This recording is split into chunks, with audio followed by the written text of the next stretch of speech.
Dans un petit village au pied d'une montagne, vivait un jeune homme nommé Keto. Comme beaucoup d'autres, Keto cherchait inlassablement un but, une raison d'être à son existence. Il passait ses journées à se sentir insignifiant, convaincu que sa vie n'avait aucune vraie valeur.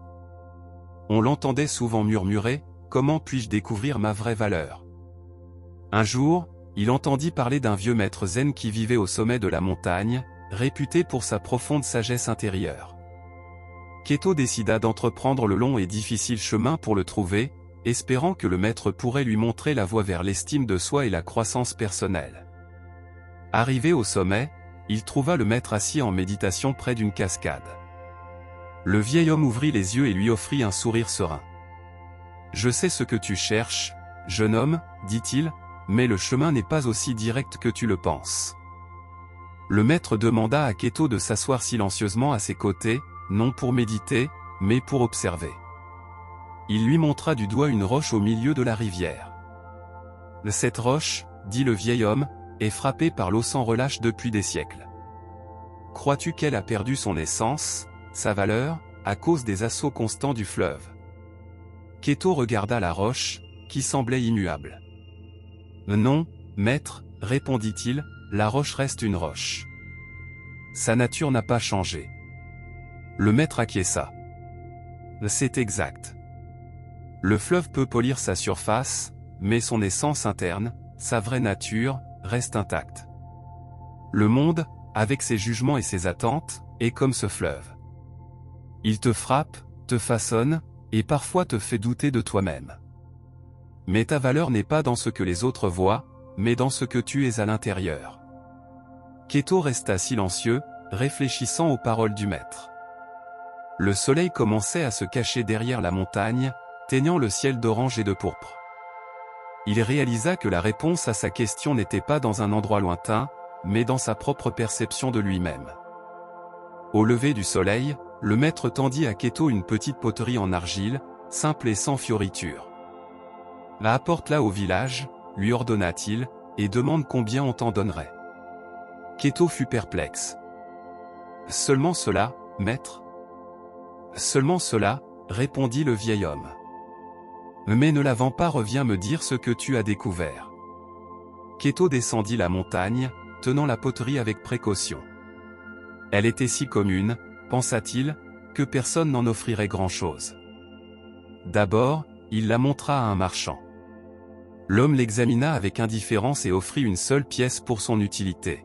« C'est une simple poterie en argile, dit-il, elle ne mérite guère plus. » Désabusé, Keto poursuivit son chemin. Ensuite, il la montra à une potière. Elle la tint avec délicatesse, sentant la texture et le poids. L'artisan qui a fait ceci avait de bonnes mains. Sa valeur n'est pas dans sa beauté, mais dans l'effort et l'âme qu'il y a mis. Je te donnerai 5 pièces, jeune homme, si tu me la vends. Keto secoua la tête et s'en alla, plus confus qu'auparavant. La valeur de la poterie semblait changer avec chaque personne qui la regardait. Finalement, Keto rencontra un vieil homme sage, un collectionneur d'antiquités renommé. L'homme, les yeux presque fermés par l'âge, lui demanda de lui montrer la poterie. Keto, ayant peu d'espoir, la lui tendit. Le vieil homme la prit des 2 mains, la pesa et l'examina attentivement sous tous les angles. Ses doigts caressèrent l'argile rugueuse. « Cette poterie, dit-il d'une voix tremblante d'émotion, est un chef-d'œuvre de la période de la dynastie Qin. Sa simplicité cache une maîtrise ancestrale. C'est une pièce unique, inestimable. » Le vieil homme sortit une bourse de soie et l'ouvrit, montrant une 12aine de pièces d'or. « Je vous offre ceci et plus si vous acceptez de me la vendre. » Keto, stupéfait, se souvint des paroles du maître. La même poterie, un objet sans valeur pour un marchand, était une relique inestimable pour un collectionneur. Il refusa de la vendre, remercia le vieil homme et retourna à la montagne, le cœur battant. Il avait compris que la valeur de la poterie ne dépendait pas de la poterie elle-même, mais du regard de celui qui la contemplait. Keto revint au sommet de la montagne, où le maître l'attendait avec un sourire. Il lui raconta ce qui s'était passé, comment le marchand n'avait vu qu'un objet ordinaire, comment la potière avait valorisé l'habileté de l'artisan, et comment le collectionneur y avait reconnu un chef-d'œuvre de l'histoire. « Maître, s'exclama Keto, je comprends maintenant. La valeur de la poterie n'a pas changé, mais la perception qu'on en a, si. Sa valeur ne dépendait pas de la poterie, mais de l'œil qui la regardait. Le monde a donné à la poterie une valeur différente en fonction de sa propre connaissance, de son besoin et de son appréciation. » Le maître acquiesça, son regard fixé sur Keto. « C'est exact, dit-il d'une voix douce. Et cette même vérité, Keto, est celle que tu as refusé d'appliquer à toi-même. Toi, tout comme cette poterie, tu es une création unique, forgée par une histoire, des talents et une essence que personne d'autre ne possède. Mais tu as laissé les marchands du monde, avec leur jugement superficiel, te convaincre que ta valeur est limitée. » Le maître se leva et posa une main sur l'épaule de Keto. « Ta valeur ne se trouve pas dans le nombre de pièces que quelqu'un t'offre, ni dans l'appréciation d'un collectionneur. Ta vraie valeur est en toi, dans ton cœur, dans ton intention, dans l'esprit qui fait de toi ce que tu es. C'est à toi de reconnaître ta propre histoire, ta propre essence. » Puis, il tendit à Keto un miroir en métal poli. « Regarde, lui dit le maître, ce miroir ne fait que refléter la lumière. Il n'a pas de valeur en soi, mais sans lui, tu ne verrais pas ton propre reflet. Ce que le miroir te montre n'est pas ta valeur, mais ton être. Ne cherche pas ta valeur dans le reflet, mais dans ce qu'il y a derrière. » Keto se regarda dans le miroir.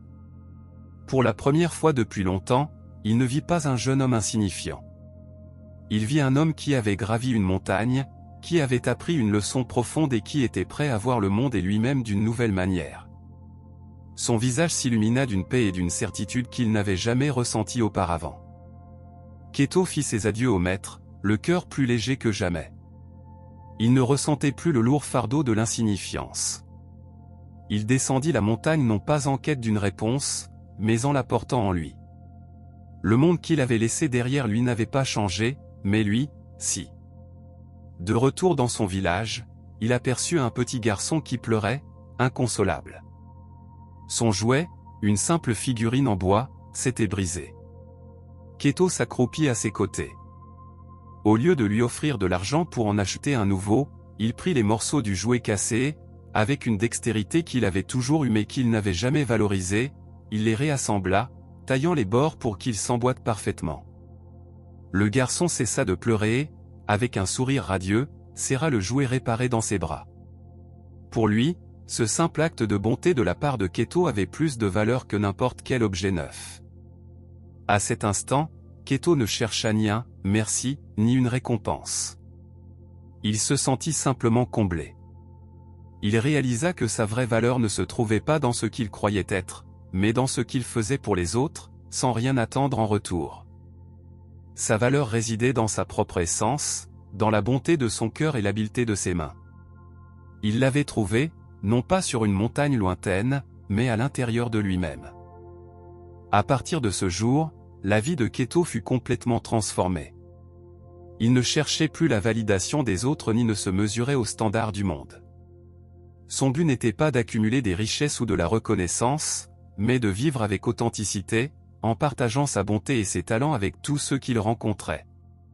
Il devint le potier du village, et bien que ses poteries ne fussent pas aussi anciennes que celles du collectionneur, chacune portait le sceau de son cœur et le soin de ses mains. Les gens les achetaient non seulement pour leur utilité, mais aussi pour l'esprit qu'ils ressentaient dans chaque pièce. Keto était devenu un maître de son propre chemin. La valeur de la poterie, la valeur de la roche et la valeur de son reflet dans le miroir s'étaient toutes fondues en une seule vérité, découvrir sa vraie valeur n'est pas trouver un trésor caché, mais reconnaître le trésor qui a toujours été en toi. Et en le reconnaissant, la vie s'épanouit.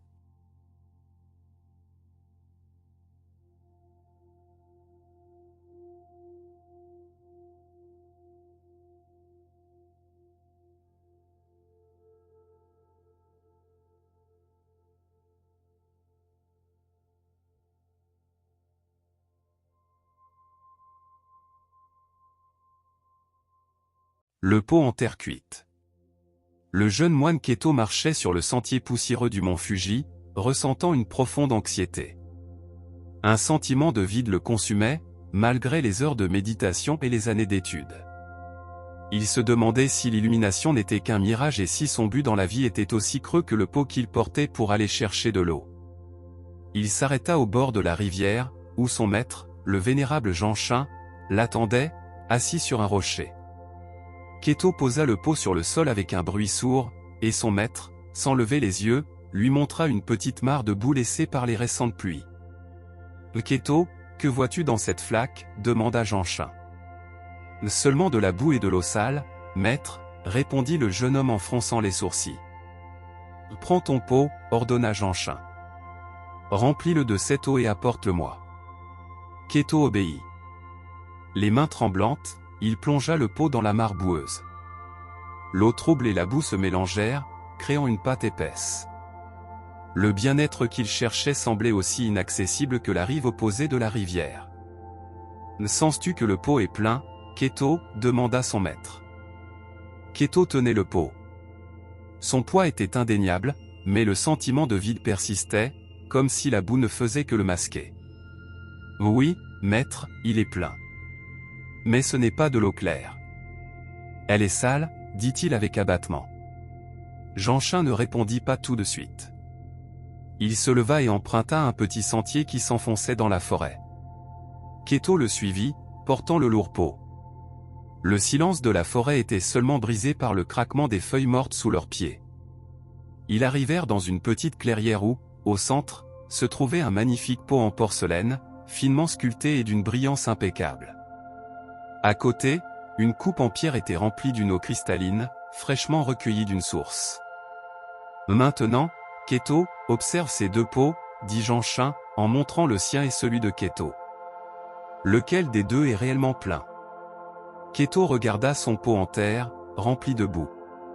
Puis il regarda celui en porcelaine, impeccable et vide. Il était perplexe. « Le mien, maître. »« Le mien est plein de boue, » répondit-il. « Et le mien, bien que vide, est capable de contenir de l'eau claire. »« Comprends-tu » demanda Janshun, avec un regard profond. Keto resta silencieux. Il ne comprenait pas la leçon. Il regarda son pot lourd et sale. Puis il regarda celui de Janshun, vide mais pur. « Maître, je me sens comme ce pot plein de boue. Je ressens le poids des soucis et des attachements, mais mon âme se sent vide. J'essaie de me remplir de connaissances et de méditation, mais rien ne semble me purifier, dit Keto, la gorge serrée. » Janshun s'assit de nouveau, cette fois sur la terre, à côté de la coupe d'eau. Il y plongea une tasse en bambou et offrit l'eau à Keto. « Keto, un pot plein de boue ne peut pas recevoir d'eau propre. Pour que l'eau qui entre soit pure, le pot doit être vide et propre de l'intérieur. Le sens de la vie ne réside pas dans ce que tu accumules, mais dans ta capacité à laisser partir ce qui te contamine. » Le vieux maître se leva et continua à parler d'une voix douce et sereine. « Tu te sens vide non pas parce qu'il te manque quelque chose, mais parce que le réceptacle de ton être est tellement plein de boue qu'il ne laisse aucune place à la paix intérieure. Pour trouver la plénitude, tu dois d'abord te vider.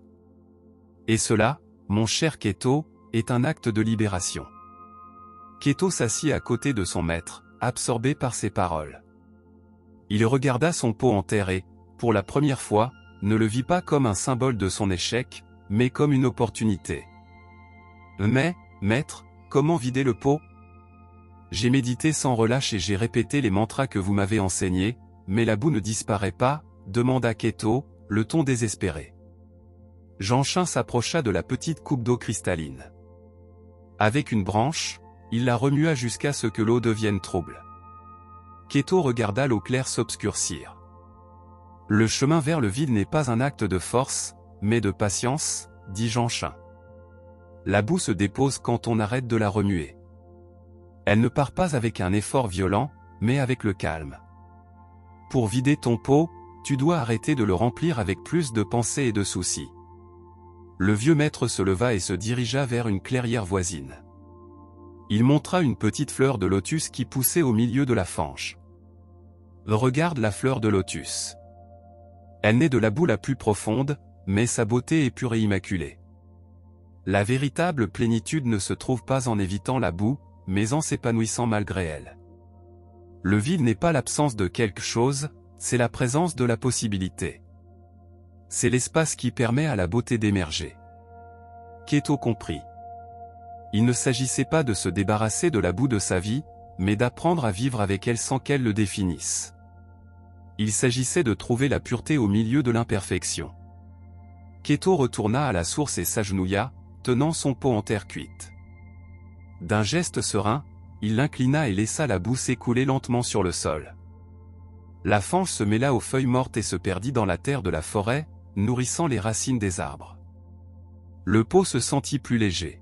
« Maître, est-ce ainsi qu'on le vide ?» demanda Keto, avec un sentiment de soulagement qu'il n'avait pas ressenti depuis des années. « Non, Keto. Vider le pot n'est pas un acte unique, c'est un processus continu, » répondit Jeanchin. Chaque fois que tu accumules une inquiétude, un jugement ou une attente, tu remplis à nouveau ton pot. Le travail de l'âme n'est pas de chercher un pot parfait, mais d'apprendre à le vider encore et encore. Keto observa les derniers restes de boue se détacher des parois du pot. Il réalisa que le sentiment de vide n'était pas un problème à résoudre, mais une condition nécessaire pour que quelque chose de nouveau puisse entrer. Le chemin vers la plénitude n'est pas le chemin de l'accumulation, mais celui du renouvellement, dit Jeanchin. Le pot en porcelaine que tu as vu est un idéal, pas une réalité. Le véritable pot de ton être est fait de terre, il est en constante évolution. Keto sourit. Finalement, la leçon avait touché son cœur. Le sens de la vie n'était pas d'avoir un pot plein d'objets précieux, mais d'avoir un pot vide, prêt à être rempli par les expériences de chaque jour. Keto s'assit à côté de son maître et regarda son pot en terre maintenant propre. Il ressentit une légèreté qui allait au-delà du poids physique de l'objet. C'était une profonde tranquillité. « Maître, je ressens une grande paix. Le vide qui me tourmentait est maintenant un espace d'opportunité, » dit Keto, les yeux brillants. Jeanchin hocha la tête. « Le vide est comme une page blanche. Si tu la remplis avec l'histoire d'hier, tu n'as plus de place pour écrire celle d'aujourd'hui. Le bonheur n'est pas d'avoir un pot plein d'eau, mais d'avoir la capacité de le remplir et de le vider à volonté. » Le maître se leva. « Maintenant, retourne à la rivière. Va sur la même rive d'où tu as tiré la boue. » Keto se leva sans hésiter, son pot à la main. Quand il arriva, il s'agenouilla, et au lieu de chercher la fange, il chercha le courant le plus pur de la rivière. Il plongea le pot dans l'eau cristalline. En le sortant, il le vit rempli d'une pureté qu'il n'avait pas imaginée. « Sens-tu le poids ?» demanda Jeanchin. « Oui, maître. Mais c'est un poids différent. C'est un poids de possibilité et d'espoir, » répondit Keto. « C'est ça, la plénitude. Pas celle qui s'accumule, mais celle qui coule.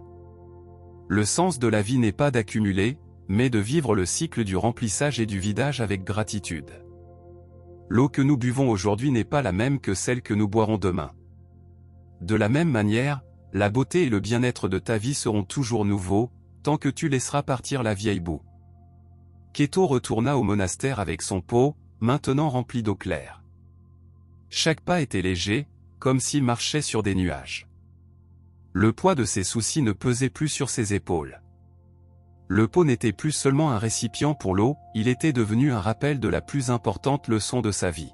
« Maître, j'ai vidé la boue et rempli le pot d'eau claire. »« Et maintenant ?» demanda Keto, avec une curiosité nouvelle qui avait remplacé son ancien désespoir. « Maintenant, Keto, partage cette eau avec ceux qui ont soif, » dit Jeanchin. Le véritable but du pot n'est pas d'être plein pour toujours, mais de servir les autres. Le vide et la plénitude n'ont de sens que lorsqu'ils sont liés au reste du monde. L'eau que tu gardes pour toi stagne. L'eau que tu partages coule et se renouvelle.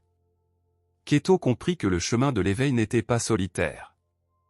Il ne s'agissait pas d'atteindre un état de perfection personnelle, mais d'utiliser ce bien-être pour nourrir les autres. Le pot, qui était autrefois un symbole de sa douleur, s'était transformé en un outil de compassion. Il se rendit au village, où les gens travaillaient sous le soleil. Avec soin, Il offrit de l'eau fraîche aux paysans et aux enfants. Chaque fois que quelqu'un buvait, le pot se sentait plus plein d'un autre type de bonheur. Un bonheur qui ne venait pas de ce qu'il possédait, mais de ce qu'il donnait. Alors que le soleil se couchait, Kéto retourna au monastère avec le pot presque vide. Il le montra à Janshun. « Maître, le pot est de nouveau vide. »« Mais je me sens plus plein que jamais, » dit Kéto, avec une profonde sérénité qui émanait de son être. « Et c'est ainsi que cela doit être, Kéto, » dit Janshun. « La plénitude ne se trouve pas dans un pot plein, mais dans l'acte de le vider. Ton âme est une rivière, pas un étang. Le sens de la vie n'est pas d'accumuler, mais de couler. » Kéto s'agenouilla, la tête inclinée en signe de profond respect et de gratitude. Le poids qu'il avait porté pendant des années, le vide qui le tourmentait, avait été remplacé par la légèreté du lâcher-prise et la joie de servir. Il ne se sentait plus vide parce qu'il n'avait rien, mais se sentait plein parce qu'il était capable de donner tout ce qu'il avait. Et à partir de ce jour, chaque fois que Kéto sentait que son pot se remplissait de soucis, il retournait à la rivière, le vidait et le remplissait à nouveau, comprenant que le véritable trésor n'était pas dans le récipient, mais dans l'acte de renouvellement constant.